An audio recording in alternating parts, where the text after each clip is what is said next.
नमस्कार।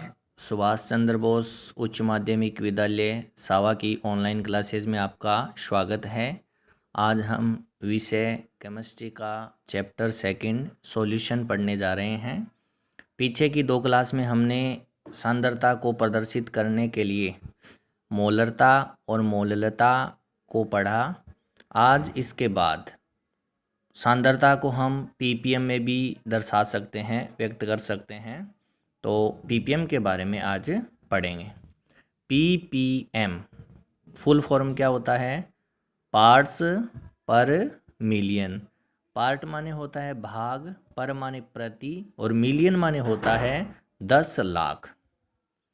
1 मिलियन बराबर होता है 10 की पावर 6 अर्थात 10 लाख। इसका मतलब ये हुआ कि हम सांद्रता को जब ppm में लेते हैं तो वह एक विलेय की बहुत कम सांद्रता होती है, यानी 10 लाख में से विलेय की कितनी मात्रा है वो ppm कहलाती है। परिभाषा देखते हैं। विलेय के भार भागों की वह संख्या जो विलयन के 1 मिलियन भार भाग में उपस्थित होती है, क्या कहलाती है? ppm कहलाती है।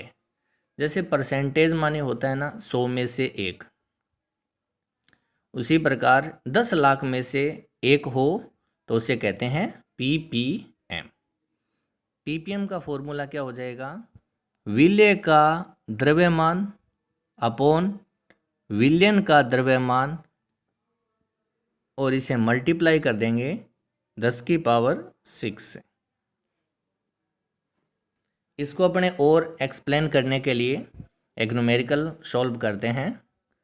समुद्र के जल में ऑक्सीजन घुली है, ऑक्सीजन विलेय है, और 6 × 10 की पावर -3 ग्राम ऑक्सीजन है और प्रति किलोग्राम उपस्थित है। ऑक्सीजन की सांद्रता ppm में होगी, तो ppm बहुत कम सांद्रता दर्शाने के लिए यूज किया जाता है।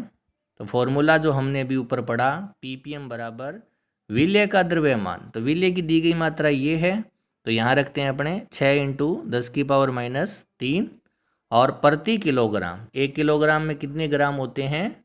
1000 ग्राम। तो भाग आएगा विलयन का द्रव्यमान जो कि 1000 है, और इसको मल्टीप्लाई कर देंगे 10 की पावर 6 से। तो ये जो 10 की पावर -3 है ये ऊपर है, नीचे आ जाएगी तो प्लस की 10 की पावर 3 हो जाएगी, और ये 3 और ये 3, 6 10 की पावर 6 होने के कारण ऊपर नीचे कट जाएगा, और क्या बचेगा? 6 ppm आंसर आ जाएगा। 6 ppm का मतलब क्या हुआ कि ऑक्सीजन की 6 ग्राम मात्रा है और विलयन कितना ग्राम है? 10 लाख ग्राम विलयन है। उसके बाद हम फोर्थ पॉइंट सांद्रता को प्रदर्शित करने का पढ़ने जा रहे हैं, जिसका नाम है मोल फ्रैक्शन, मोल भिन्न, मोल अंश, मोल प्रभाज। और किससे व्यक्त करते हैं? डिनोट करते हैं x से। और इसका अर्थ क्या हुआ? मोल का हिस्सा, यानी कि कोई भी घटक लिए हैं वो मिश्रण में अपना कितना मोल हिस्सा दर्शाते हैं वो उसका मोल अंश होता है। कोई मिक्सचर में किसी अवयव की मोल भिन्न, मिश्रण में उस अवयव के मोल, जो घटक है उसका मोल, और उस मिक्सचर में जितने भी टोटल घटक हैं उन सभी घटकों के मोल को टोटल करके एक अनुपात निकालेंगे, वह अनुपात उस घटक का मोल भिन्न या मोल अंश कहलाएगा। अब देखो, जैसे मान लो एक घटक है A और दूसरा घटक है B, और मिलकर एक मिक्सचर बना रहे हैं, तो उस मिक्सचर में उनके मोल क्रमशः क्या होंगे? एक घटक है उसका Na होगा, बी घटक है उसका एन बी होगा। मोल भिन्न ए घटक का एक्स ए और दूसरा जो घटक है उसका एक्स बी होगा। पहला घटक जो एक्स ए है उसका मोल अंश हमें निकालना है, तो उसका जितना मोल है वह अपॉन दोनों घटकों का जो कुल मोल है। तो दोनों घटकों का कुल मोल कितना है, n A plus n B. इसी प्रकार हमें बी घटक का मोल अंश निकालना है, तो बी घटक का मोल अंश कैसे आएगा, एक्स बी बराबर उस बी घटक के मोल अपॉन कुल घटकों के मोल। तो कुल घटक वही दो हैं, ए और बी, तो n A plus n B.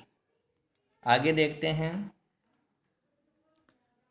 जब हमें मोल दिए हुए ना हो तो हमें मोल निकालने पड़ते हैं। उसका फॉर्मूला ये होता है, जैसे हमें एक के मोल निकालने हैं तो एन ए बराबर क्या होगा, W A upon M A, यानी ए घटक का दिया गया द्रव्यमान और उसी घटक का मोलर द्रव्यमान। इसी प्रकार एन बी का यानी मोल निकालने एन बी के, तो W B upon M B. अब ये एन ए और एन बी के जो मान हैं वो इस फॉर्मूले में रख देते हैं और ये नया फॉर्मूला हमें प्राप्त हो जाता है। इसी प्रकार एक्स बी हमें इस फॉर्मूले से निकालना पड़ सकता है।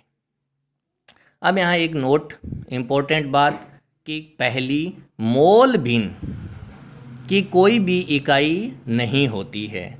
जैसे मोलरता और मोललता की इकाई होती है, यूनिट होती है, वो क्या होती है, मोलरता की क्या होती है, मोल प्रति लीटर, और मोललता की क्या होती है, मोल प्रति केजी।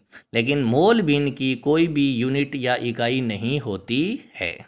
नंबर 2, मिश्रण में प्रेजेंट जितने भी अवयव हैं उन सभी अवयवों का मोल अंश अगर जोड़ दिया जाए तो टोटल कितना मान या वैल्यू आएगी, 1 आएगी। अर्थात x A plus X B बराबर कितना होता है, ए। यहाँ घटक 3 भी हो सकते हैं, तो X A plus X B plus X C, और ये बराबर कितना आएगा, 1 आएगा। अब अपने एक न्यूमेरिकल हल करते हैं जो हमें ज़्यादा एक्सप्लेन से समझ में आएगा। एक कोई मिक्सचर है, उसमें वाटर के 2 मोल हैं और एथिल एल्कोहल जिसे एथेनॉल भी कहते हैं के भी 2 मोल हैं, और मिक्सचर बन के तैयार हो गया। प्रत्येक घटक के मोल अंश या मोल भिन्न क्या होंगे ये हमें बताना है। तो यहाँ पर हम एक्स ए क्या है, H2O, ये H2O के मोल हो जाएंगे, मोल अंश। और ये जो XB है वो यहाँ पर क्या हो जाएगा, एथिल एल्कोहल C2H5OH। तो यहाँ क्या होगा, XA बराबर Na upon Na plus NB। अब Na हमें दे रखा है, कितना दे रखा है, 2 मोल, तो यहाँ ऊपर आएगा 2, नीचे Na प्लस NB। NB यहाँ एथेनॉल है, तो वाटर प्लस एथेनॉल के मोल जोड़ देंगे, 2 + 2 कितने, 4, तो 2/4 आंसर क्या आएगा, 0.5। इसी प्रकार XB यहाँ क्या है, एथिल एल्कोहल, एथेनॉल, फॉर्मूला क्या होता है, C2H5OH। तो XB यानी B घटक का मोल अंश कैसे निकलेगा, NB upon Na plus NB। NB कितना है, 2, टोटल मोल कितने हैं, 2 + 2, तो 2/4 0.5। मैंने पहले भी बताया था कि XA प्लस XB का मान कितना आएगा, 1, तो क्रॉस चेक कर लेते हैं, 0.5 और 0.5 कितने होते हैं, 1, तो XA प्लस XB 0.5 + 0.5 बराबर 1। इसका मतलब हमारा जो आंसर आया है वो बिल्कुल सही है। अब आपके लिए एक न्यूमेरिकल है जो आपको होमवर्क के लिए दिया जाता है, वो आप सॉल्व करें और कमेंट बॉक्स में लिखें या व्हाट्सएप नंबर पर सेंड करें। न्यूमेरिकल है, एक मिश्रण है, उसमें वाटर का 1 मोल है, एथिल अल्कोहल या एथेनॉल का 2 मोल है, मैथिल अल्कोहल का 1 मोल है। आपको विलयन में उपस्थित प्रत्येक घटक की मोल बिन बतानी है। आप इसको सॉल्व करें, आंसर कमेंट बॉक्स में लिखें या व्हाट्सएप करें। Thank you. घर पर रहें, सुरक्षित रहें। Stay home, stay safe.